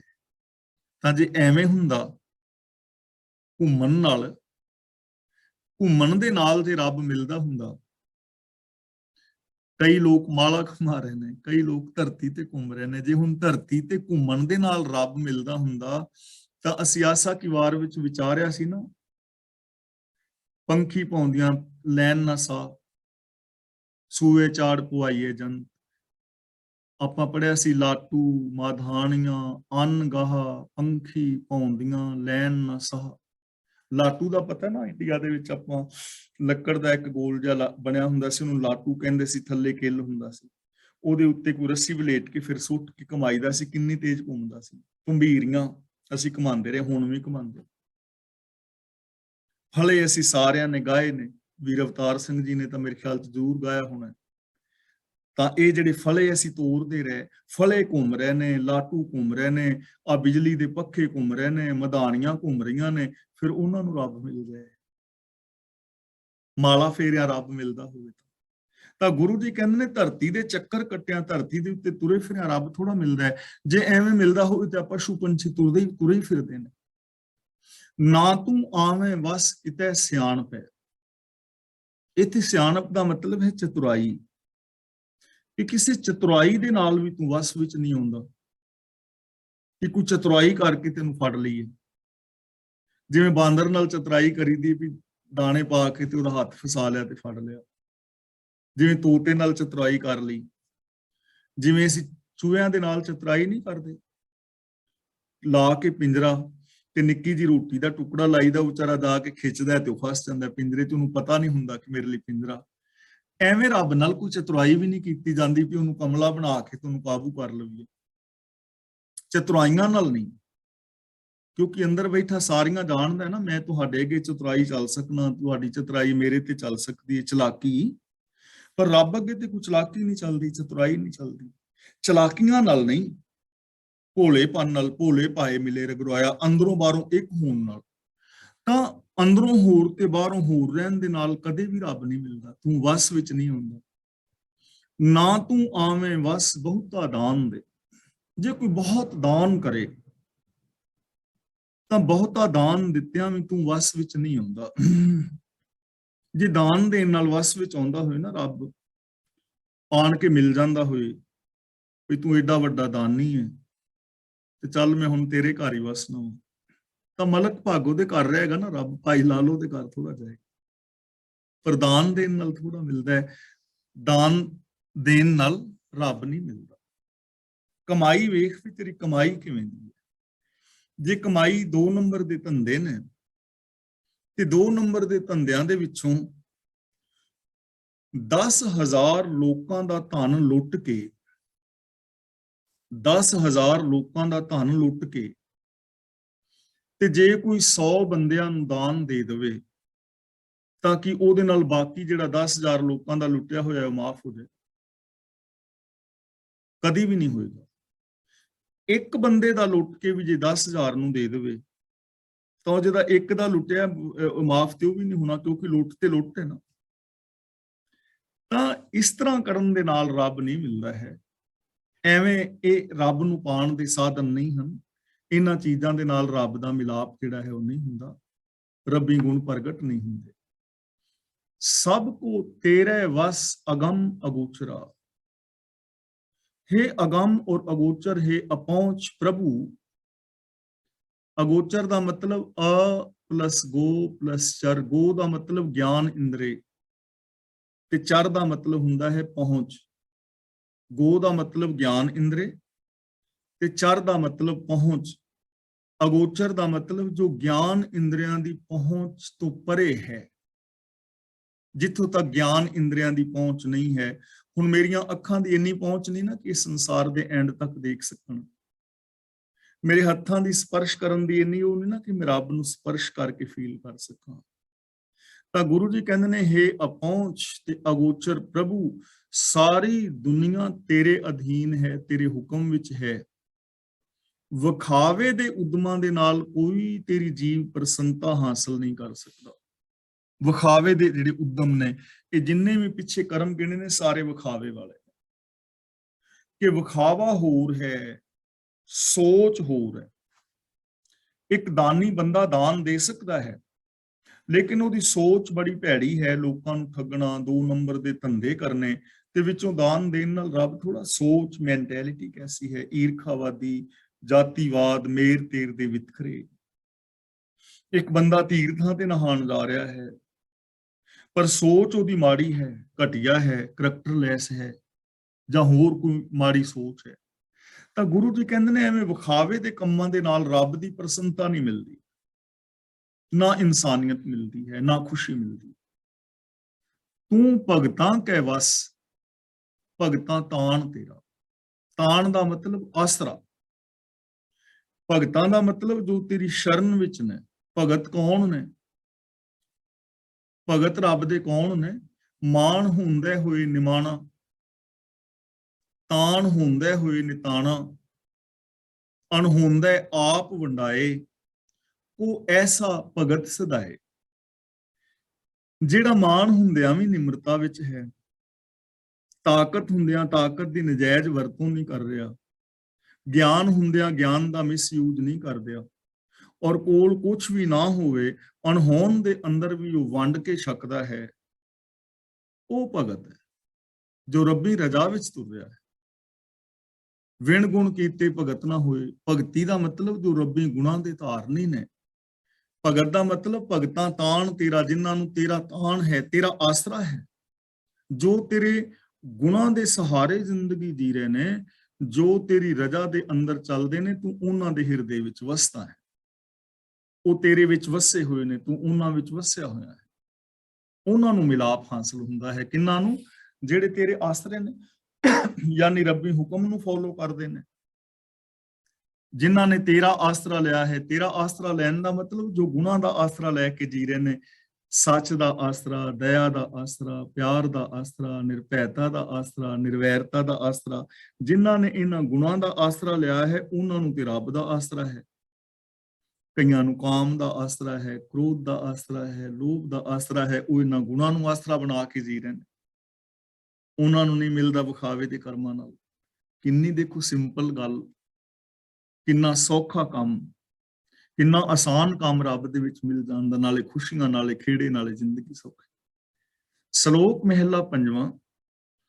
ਆਪੇ ਵੈਦ ਆਪ ਨਾਰਾਇਣ। ਇੱਥੇ ਆਪੇ ਆਪ ਨਾਰਾਇਣ ਵੈਦ ਅਰਥ ਬਣੇਗਾ। ਨਾਰਾਇਣ ਦਾ ਮਤਲਬ ਨਾਰ ਪਲਸ ਆਇਣ, ਦੋ ਸ਼ਬਦਾਂ ਤੋਂ ਬਣਿਆ ਹੈ, ਨਾਰ ਪਲਸ ਆਇਣ। ਨਾਰ ਦਾ ਮਤਲਬ ਪਾਣੀ, ਆਇਣ ਦਾ ਮਤਲਬ ਘਰ, ਜਿਹਦਾ ਪਾਣੀ ਵਿੱਚ ਵੀ ਘਰ ਹੈ, ਜੋ ਪਾਣੀ ਵਿੱਚ ਵੀ ਵਸਦਾ ਹੈ। ਸਰਬ ਵਿਆਪਕ ਪ੍ਰਭੂ ਨਾਰਾਇਣ ਸਭ ਮਾਹੇ ਨਿਵਾਸ।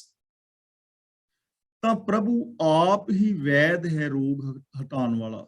ਆਪੇ ਵੈਦ ਆਪ ਨਾਰਾਇਣ, ਆਪ ਹੀ ਰੱਬ ਜਿਹੜਾ ਹੈ ਵੈਦ ਹੈ, ਰੋਗ ਹਟਾਉਣ ਵਾਲਾ। ਕਿਹੜੇ ਰੋਗ?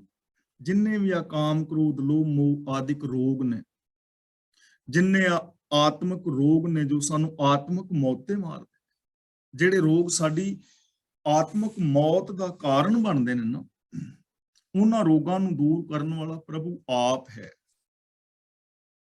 ਇਹ ਵੈਦ ਜੀ ਕਾ ਦੁੱਖ ਲਾਇਣ। ਇਹ ਵੈਦ ਕਿਹੜੇ?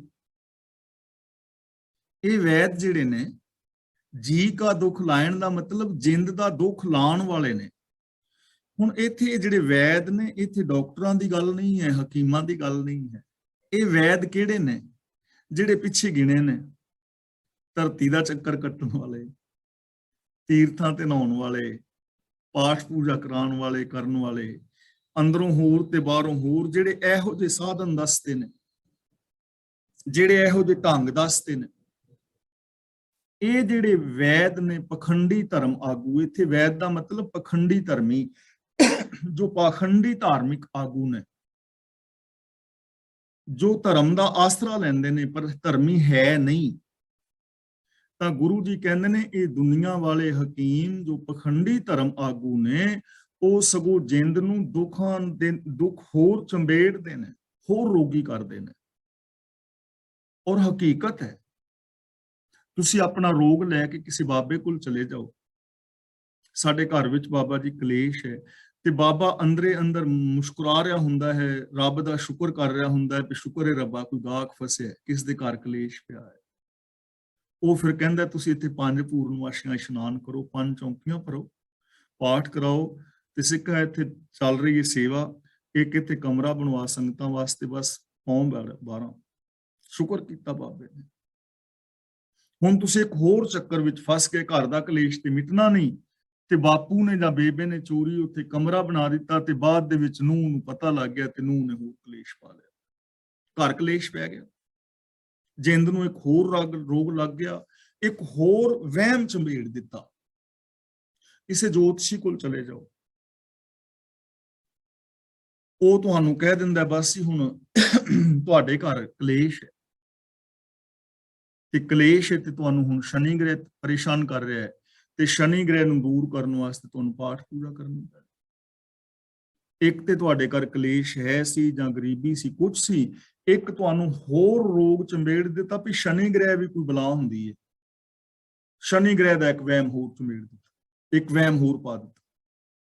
ਤਾਂ ਇਹ ਜਿਹੜੇ ਪਖੰਡੀ ਧਾਰਮਿਕ ਆਗੂ ਨੇ, ਇਹ ਜਿੰਦ ਨੂੰ ਹੋਰ ਦੁੱਖ ਚੰਬੇੜਦੇ ਨੇ। ਭਗਤ ਕਬੀਰ ਜੀ ਨੇ ਵੀ ਬਚਨ ਕੀਤਾ ਨਾ, ਜਾਪਹਿ ਜਾਉ ਆਪ ਛੁਟਕਾਵਨ ਤੇ ਬਾਂਧੇ ਬਹੁ ਫੰਦਾ, ਕਿ ਜਿਹਦੇ ਕੋਲੋਂ ਮੈਂ ਆਪਣਾ ਛੁਟਕਾਰਾ ਕਰਾਉਣ ਵਾਸਤੇ ਜਾਣਾ, ਉਹ ਮੈਨੂੰ ਹੋਰ ਬੜੀਆਂ ਫਾਈਆਂ ਦੇ ਨਾਲ ਬੰਨ ਦਿੰਦਾ ਵੀ ਤੂੰ ਇਹ ਕਰਮ ਕਾਂਡ ਕਰ। ਭਗਤ ਕਬੀਰ ਜੀ ਦਾ ਸ਼ਬਦ ਆਪਾਂ ਵਿਚਾਰਿਆ ਸੀ ਇੱਕ ਵਾਰੀ, ਵੇਦ ਕੀ ਪੁੱਤਰੀ ਸਿਮਰਿਤ ਪਾਈ, ਸਾਂਕਲ ਜੀਵਰੀ ਲੈ ਹੈ ਆਈ, ਆਪਨ ਨਗਰ ਆਪ ਤੇ ਬੰਧਿਆ, ਮੂਹ ਕੇ ਫਾਂਦ ਕਾਲ ਸਰਸੰਧਿਆ, ਕੱਟੀ ਨੇ ਕਟੇ ਟੂਟ ਨੇ ਜਾਈ, ਸਾ ਸਾਂਪਨ ਹੋ ਜਾਕੂ ਖਾਈ। ਇਹ ਤੁਹਾਨੂੰ ਹੋਰ ਰੋਗ ਚੰਬੇੜਦੇ ਨੇ, ਵਹਿਮਾਂ ਵਿੱਚ ਪਾਉਂਦੇ ਨੇ। ਤਾਂ ਇਹਦਾ ਸੋਲੂਸ਼ਨ ਕੀ ਹੈ? ਗੁਰੂ ਜੀ ਕਹਿੰਦੇ ਨੇ ਗੁਰ ਕਾ ਸ਼ਬਦ ਅੰਮ੍ਰਿਤ ਰਸ ਖਾਇਣ। ਖਾਇਣ ਦਾ ਮਤਲਬ ਖਾਣ ਲਈ ਭੋਜਨ। ਗੁਰ ਕਾ ਸ਼ਬਦ ਦਾ ਮਤਲਬ ਗੁਰੂ ਦਾ ਗਿਆਨ, ਗੁਰੂ ਦਾ ਉਪਦੇਸ਼। ਅੰਮ੍ਰਿਤ ਰਸ ਦਾ ਮਤਲਬ ਆਤਮਿਕ ਜੀਵਨ ਦੇਣ ਵਾਲਾ ਰਸ। ਤਾਂ ਗੁਰੂ ਜੀ ਕਹਿੰਦੇ ਨੇ ਖਾਣ ਜੋਗੀ ਜੇ ਕੋਈ ਚੀਜ਼ ਹੈ ਨਾ ਵਰਤੋਂ ਵਾਲੀ, ਰੋਗਾਂ ਨੂੰ ਦੂਰ ਕਰਨ ਵਾਲੀ ਦਵਾਈ, ਉਹ ਹੈ ਗੁਰੂ ਦਾ ਉਪਦੇਸ਼, ਜਿਹਦਾ ਰਸ ਅੰਮ੍ਰਿਤ ਵਰਗਾ ਮਿੱਠਾ ਹੈ, ਜੋ ਤੁਹਾਨੂੰ ਆਤਮਿਕ ਜੀਵਨ ਦੇਵੇਗਾ। ਗੁਰੂ ਦਾ ਉਪਦੇਸ਼, ਇਹਨੂੰ ਖਾਓ। ਖਾਓ ਦਾ ਮਤਲਬ ਵਰਤੋ, ਇੰਪਲੀਮੈਂਟ ਕਰੋ। ਮਨ ਬਚਨ ਕਰਮ ਕਰਕੇ ਗੁਰੂ ਦੀ ਬਾਣੀ ਮੁਤਾਬਕ ਜ਼ਿੰਦਗੀ ਜੀਵੋ, ਗੁਰੂ ਦੇ ਗਿਆਨ ਅਨੁਸਾਰ ਜ਼ਿੰਦਗੀ ਜੀਵੋ। ਗੁਰੂ ਦਾ ਗਿਆਨ, ਗੁਰੂ ਦੀ ਵਿਚਾਰਧਾਰਾ, ਇਹਨੂੰ ਇੰਪਲੀਮੈਂਟ ਕਰੋ। ਤੁਹਾਡੇ ਜੀਵਨ ਦੇ ਅੰਦਰ ਆਤਮਿਕ ਰਸ ਪੈਦਾ ਹੋ ਜਾਏਗਾ, ਖੁਸ਼ੀਆਂ ਪੈਦਾ ਹੋ ਜਾਣਗੀਆਂ, ਖੇੜਾ ਪੈਦਾ ਹੋ ਜਾਏਗਾ। ਨਾਨਕ ਜਿਸ ਮਨ ਵਸੈ, ਤਿਸਕੇ ਸਭ ਦੁੱਖ ਮਿਟਾਇਣ। ਗੁਰੂ ਜੀ ਕਹਿੰਦੇ ਨੇ ਜਿਸ ਮਨੁੱਖ ਦੇ ਮਨ ਵਿੱਚ ਗੁਰੂ ਦਾ ਸ਼ਬਦ ਉਪਦੇਸ਼ ਵਸ ਜਾਂਦਾ ਹੈ, ਮਨ ਦਾ ਮਤਲਬ ਸੋਚ, ਮੈਂਟੈਲਿਟੀ, ਜਿਸ ਤੇ ਮਨ ਬਚਨ ਕਰਮ ਵਿੱਚ ਗੁਰੂ ਦਾ ਸ਼ਬਦ ਵਸ ਜਾਂਦਾ ਹੈ, ਮਤਲਬ ਜੋ ਗੁਰੂ ਦੇ ਸ਼ਬਦ ਨੂੰ ਇੰਪਲੀਮੈਂਟ ਕਰਦਾ ਹੈ, ਇਸਕੇ ਸਭ ਦੁੱਖ ਮਿਟਾਇਣ। ਉਹਦੇ ਸਾਰੇ ਦੁੱਖ ਮਿਟ ਜਾਂਦੇ ਨੇ, ਉਹਦੀਆਂ ਸਾਰੀਆਂ ਚਿੰਤਾਵਾਂ ਮਿਟ ਜਾਂਦੀਆਂ ਨੇ, ਕਿਉਂਕਿ ਉਹਨੂੰ ਸ਼ੁਭ ਕਰਮ ਕਰ ਰਿਹਾ ਹੈ, ਸ਼ੁਭ ਸੋਚ ਰਿਹਾ ਹੈ, ਸਭ ਕੁਝ ਚੰਗਾ ਹੋ ਰਿਹਾ ਹੈ, ਉਹਦਾ ਫਲ ਵੀ ਚੰਗਾ ਮਿਲ ਰਿਹਾ ਹੈ। ਸਾਰੇ ਦੁੱਖ ਮਿਟ ਜਾਂਦੇ ਨੇ ਉਹਦੇ, ਜਿੰਨੇ ਵੀ ਵਿਕਾਰਾਂ ਤੋਂ ਪੈਦਾ ਹੋਏ ਸਨ ਸਭ ਦੁੱਖ ਮਿਟ ਜਾਂਦੇ ਨੇ, ਸਾਰੇ ਸੁੱਖ ਪੈਦਾ ਹੋ ਜਾਂਦੇ ਨੇ। ਦੇਖੋ ਸਾਡੇ ਕੋਲ ਕਿੱਡੇ ਵੱਡੇ ਵੱਡੇ ਫਾਰਮੂਲੇ ਨੇ, ਨੁਕਤੇ ਨੇ, ਜੀਵਨ ਦਾ ਰਾਸਤਾ ਹੈ ਔਰ ਬਿਲਕੁਲ ਸੌਖਾ ਹੈ। ਮਹਿਲਾ ਪੰਜਵਾਂ, ਹੁਕਮ ਉਛਲੇ ਹੁਕਮੇ ਰਹਿ। ਉਛਲੇ ਦਾ ਮਤਲਬ ਉਛਲਣਾ, ਕੁੱਦਣਾ, ਟੱਪਣਾ। ਇਹਦਾ ਮਤਲਬ ਹੈਗਾ ਇੱਥੇ ਉਛਲਣ ਦਾ ਭਟਕਣਾ। ਰਹਿ ਦਾ ਮਤਲਬ ਟਿਕ ਜਾਣਾ। ਜੋ ਮਨੁੱਖੀ ਮਨ ਹੈ ਰੱਬੀ ਹੁਕਮ ਵਿੱਚ ਹੀ ਭਟਕ ਰਿਹਾ ਹੈ ਤੇ ਰੱਬੀ ਹੁਕਮ ਦੇ ਅੰਦਰ ਹੀ ਟਿਕ ਜਾਂਦਾ ਹੈ। ਹੁਕਮ ਹੈ, ਸਿਸਟਮ ਹੈ। ਹੁਣ ਅਸੀਂ ਇਹਨੂੰ ਕਿਵੇਂ ਫੋਲੋ ਕਰਾਂਗੇ? ਜੇ ਸਹੀ ਫੋਲੋ ਕਰਦੇ ਹਾਂ ਤਾਂ ਮਨ ਟਿਕ ਸਕਦਾ ਹੈ, ਤੇ ਜੇ ਉਹਨੂੰ ਅਸੀਂ ਠੀਕ ਫੋਲੋ ਨਹੀਂ ਕਰਾਂਗੇ ਤਾਂ ਉਸ ਰਜ਼ਾ ਦੇ ਵਿੱਚ ਭਾਣੇ ਦੇ ਅੰਦਰ ਹੀ ਉਛਲਦਾ ਰਹੇਗਾ। ਜਿਵੇਂ ਮੰਨ ਲਓ ਅਸੀਂ ਨੈਗੇਟਿਵ ਸੋਚਦੇ ਹਾਂ, ਇੱਕ ਵਾਰੀ, ਦੋ ਵਾਰੀ, ਚਾਰ ਵਾਰੀ, ਹੁਣ ਇਹ ਸਿਸਟਮ ਹੈ ਨਾ, ਤਾਂ ਜਿਵੇਂ ਜਿਵੇਂ ਅਸੀਂ ਸੋਚਾਂਗੇ ਤਾਂ ਸਿਸਟਮੈਟਿਕਲੀ ਸਾਡੇ ਅੰਦਰ ਨੈਗੇਟਿਵਿਟੀ ਆਉਂਦੀ ਜਾਏਗੀ, ਮਨ ਭਟਕਦਾ ਚਲਾ ਜਾਏਗਾ। ਇਹ ਸਿਸਟਮ ਹੈ ਪੂਰੇ ਦਾ ਪੂਰਾ। ਤੇ ਜੇ ਅਸੀਂ ਸੱਚ ਦੇ ਨਾਲ, ਦਇਆ ਦੇ ਨਾਲ ਆਪਣੇ ਗੋਲ ਦੇ ਉੱਤੇ ਮਨ ਨੂੰ ਟਿਕਾ ਲਈਏ ਤਾਂ ਮਨ ਟਿਕ ਜਾਏਗਾ। ਇਹ ਵੀ ਇੱਕ ਸਿਸਟਮ ਹੈ, ਯਾਨੀ ਇਹ ਸਾਰਾ ਕੁਝ ਰਜ਼ਾ ਦੇ ਵਿੱਚ ਹੈ, ਸਿਸਟਮ ਦੇ ਅੰਦਰ ਹੈ। ਹੁਣ ਸਾਡੇ ਤੇ ਡਿਪੈਂਡ ਕਰੇਗਾ ਕਿ ਅਸੀਂ ਕੀ ਕਰਨਾ ਚਾਹੁੰਦੇ ਹਾਂ। ਹੁਕਮੇ ਦੁੱਖ ਸੁੱਖ ਸਮਕਰ ਸਹਿ। ਪ੍ਰਭੂ ਦੇ ਹੁਕਮ ਵਿੱਚ ਹੀ ਜੀਵ ਦੁੱਖ ਔਰ ਸੁੱਖ ਨੂੰ ਬਰਾਬਰ ਕਰਕੇ ਸਹਾਰ ਲੈਂਦਾ ਹੈ। ਆਮ ਬੰਦੇ ਦਾ ਜਿਹੜਾ ਮਨ ਹੈ ਦੁੱਖਾਂ ਵਿੱਚ ਭਟਕ ਜਾਂਦਾ ਹੈ, ਸੁੱਖਾਂ ਵਿੱਚ ਹੰਕਾਰੀ ਹੋ ਜਾਂਦਾ ਹੈ। ਤੇ ਜਿਹੜੇ ਰੱਬੀ ਹੁਕਮ ਨੂੰ ਸਮਝਣ ਵਾਲੇ ਨੇ, ਉਹ ਚਾਹੇ ਦੁੱਖ ਆਏ ਚਾਹੇ ਸੁੱਖ ਆਏ, ਉਹ ਸੱਚ ਦੇ ਨਾਲ ਜੁੜੇ ਰਹਿੰਦੇ ਨੇ। ਉਹ ਆਪਣੇ ਗੋਲ ਦੇ ਉੱਤੇ ਜਾਂਦੇ ਰਹਿੰਦੇ ਨੇ, ਉਹਨਾਂ ਦੇ ਵਿੱਚ ਸੁੱਖ ਦੁੱਖ ਦੇ ਵਿੱਚ ਉਹ ਸਮ ਹਾਲਤ ਵਿੱਚ ਨੇ, ਨਿਰਲੇਪ ਰਹਿੰਦੇ ਨੇ। ਹੁਕਮੇ ਨਾਮ ਜਪੈ ਦਿਨ ਰਾਤ, ਜੋ ਰੱਬੀ ਰਜਾ ਵਿੱਚ ਜੋ ਪ੍ਰਭੂ ਦੀ ਸਿਫਤ ਸਲਾਹ ਕਰ ਰਿਹਾ ਹੈ, ਉਹ ਵੀ ਰੱਬੀ ਰਜਾ ਦੇ ਵਿੱਚ ਹੈ, ਹੁਕਮ ਦੇ ਵਿੱਚ, ਹੁਕਮ ਤੋਂ ਬਾਹਰ ਨਹੀਂ ਹੈ। ਜੇ ਕੋਈ ਹੁਣ ਇਹ ਕਹੇ ਕਿ ਰੱਬੀ ਰਜਾ ਵਿੱਚ ਜੋ ਤੁਰਨ ਵਾਲਾ ਬੰਦਾ ਰੱਬ ਦੀ ਸਿਫਤ ਸਲਾਹ ਕਰਨ ਵਾਲਾ ਹੈ, ਪ੍ਰਭੂ ਦੀ ਸਿਫਤ ਸਲਾਹ ਕਰਨ ਵਾਲਾ, ਗੁਣਾਂ ਦਾ ਧਾਰਨੀ, ਚੰਗਾ ਇਨਸਾਨ, ਜੇ ਉਹ ਚਾਹੇ ਕਿ ਰੱਬੀ ਹੁਕਮ ਤੋਂ ਬਾਹਰ ਕੁਝ ਕਰ ਸਕੇ ਤਾਂ ਨਹੀਂ ਕਰ ਪਾਏਗਾ।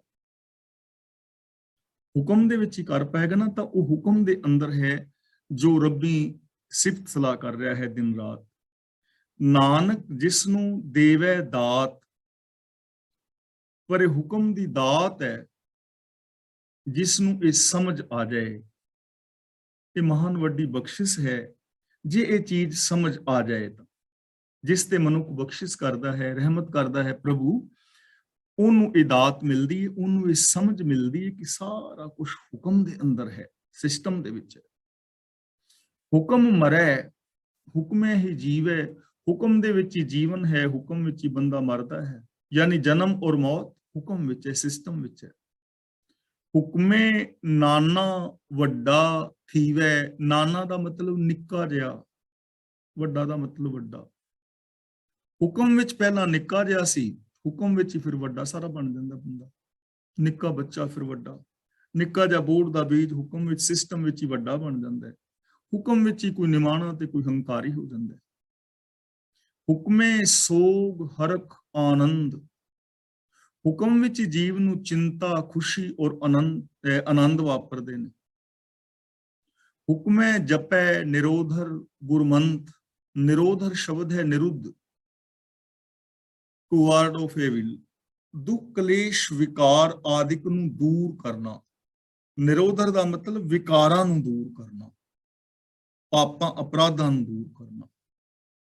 ਗੁਰਮੰਤ ਦਾ ਮਤਲਬ ਗੁਰੂ ਦਾ ਉਪਦੇਸ਼, ਜਪੈ ਦਾ ਮਤਲਬ ਜਾਣਨਾ, ਸਮਝਣਾ, ਵਰਤੋਂ ਵਿੱਚ ਲਿਆਉਣਾ, ਸਾਂਝ ਪਾਣੀ।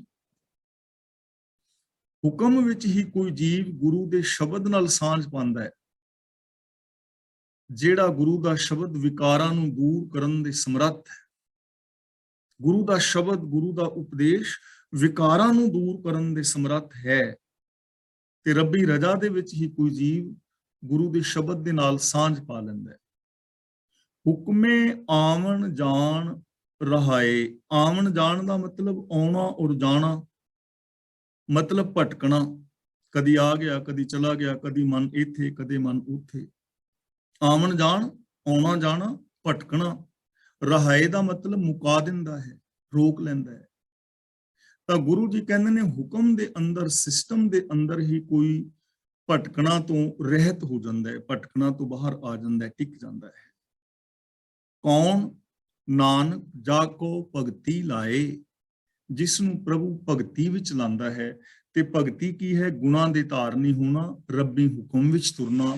ਜੋ ਰੱਬੀ ਗੁਣਾਂ ਦਾ ਧਾਰਨੀ ਹੁੰਦਾ ਹੈ, ਰੱਬੀ ਰਜਾ ਵਿੱਚ ਤੁਰਦਾ ਹੈ, ਉਹ ਭਟਕਣ ਤੋਂ ਰਹਿਤ ਹੋ ਜਾਂਦਾ ਹੈ। ਪੌੜੀ ਹੋਂ ਤਿਸ ਢਾਢੀ ਕੁਰਬਾਨ ਜੇ ਤੇਰਾ ਸੇਵਦਾਰ। ਢਾਢੀ ਕਰਕੇ ਬੋਲਦਾ। ਢਾਢੀ ਦਾ ਮਤਲਬ ਵਾਰਾਂ ਗਾਉਣ ਵਾਲਾ, ਮੀਨਸ ਸਿਫਤ ਸਲਾਹ ਕਰਨ ਵਾਲਾ, ਦਾਸ, ਸੇਵਕ। ਕਿ ਮੈਂ ਉਸ ਢਾਢੀ ਤੋਂ, ਉਸ ਪ੍ਰਭੂ ਦੇ ਪਿਆਰੇ ਤੋਂ ਸਦਕੇ ਹਾਂ ਜੋ ਤੇਰੀ ਸੇਵਾ ਭਗਤੀ ਕਰਦਾ ਹੈ, ਜੋ ਤੇਰੇ ਗੁਣ ਗਾਉਂਦਾ ਹੈ, ਜੋ ਤੇਰੇ ਗੁਣਾਂ ਦਾ ਧਾਰਨੀ ਹੁੰਦਾ ਹੈ। ਪ੍ਰਭੂ, ਮੈਂ ਤੇਰੇ ਉਸ ਪਿਆਰੇ ਸੇਵਕ ਤੋਂ ਕੁਰਬਾਨ ਵਾਰਨੇ ਸਦਕੇ ਹਾਂ। ਹੋਂ ਤਿਸ ਢਾਢੀ ਬਲਿਹਾਰ ਜੇ ਗਾਵੇ ਗੁਣ ਅਪਾਰ। ਗੁਣ ਅਪਾਰ ਦਾ ਮਤਲਬ ਬੇਅੰਤ ਪ੍ਰਭੂ ਦੇ ਗੁਣ। ਮੈਂ ਉਸ ਢਾਢੀ ਤੋਂ ਵਾਰਨੇ ਸਦਕੇ ਜਾਂਦਾ ਹਾਂ ਜੋ ਅਪਾਰ ਪ੍ਰਭੂ ਦੇ ਬੇਅੰਤ ਗੁਣ ਗਾਉਂਦਾ ਹੈ, ਪ੍ਰਭੂ ਦੀ ਸਿਫਤ ਸਲਾਹ ਕਰਦਾ ਹੈ। ਸੋ ਢਾਢੀ ਧਨ ਧਨ ਜਿਸ ਲੋੜੇ ਨਿਰੰਕਾਰ। ਜਿਸ ਲੋੜੇ ਨਿਰੰਕਾਰ ਦਾ ਮਤਲਬ ਜਿਹਨੂੰ ਨਿਰੰਕਾਰ ਵੀ ਚਾਹੁੰਦਾ ਹੈ, ਰੱਬ ਵੀ ਚਾਹੁੰਦਾ ਹੈ, ਜਿਹਦੇ ਨਾਲ ਰੱਬ ਪਿਆਰ ਕਰਦਾ ਹੈ। ਧਨ ਭਾਗਾਂ ਵਾਲਾ ਹੈ ਉਹ ਢਾਡੀ, ਉਹ ਸਿਫਤ ਸਲਾਹ ਕਰਨ ਵਾਲਾ ਇਨਸਾਨ ਜਿਹਨੂੰ ਰੱਬ ਪਿਆਰ ਕਰਦਾ। ਤਾਂ ਸਾਨੂੰ ਇੱਕ ਐਸਾ ਗੋਲ ਦੇ ਰਹੇ ਨੇ ਕਿ ਆਪਣੀ ਜ਼ਿੰਦਗੀ ਇਹੋ ਜਿਹੀ ਬਣਾਓ ਕਿ ਰੱਬ ਵੀ ਤੁਹਾਨੂੰ ਚਾਹੇ, ਰੱਬ ਵੀ ਤੁਹਾਨੂੰ ਪਿਆਰ ਕਰੇ। ਐਸੀ ਜ਼ਿੰਦਗੀ ਬਣਾਓ।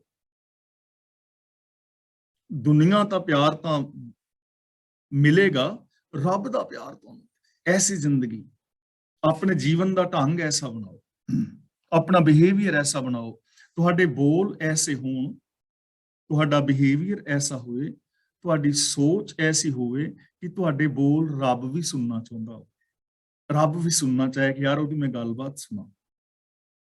ਤੇ ਸਾਡੀ ਗੱਲਬਾਤ ਸਾਡੇ ਘਰ ਦੇ ਜੀਅ ਵੀ ਨਹੀਂ ਸੁਣ ਕੇ ਰਾਜੀ, ਸਾਡੇ ਜੀਅ ਵੀ ਨਹੀਂ ਨਾ, ਘਰ ਵਾਲੀ ਮੇਰੀ ਗੱਲ ਸੁਣ ਕੇ ਰਾਜੀ ਨਹੀਂ, ਬੱਚੇ ਸੁਣ ਕੇ ਰਾਜੀ ਨਹੀਂ।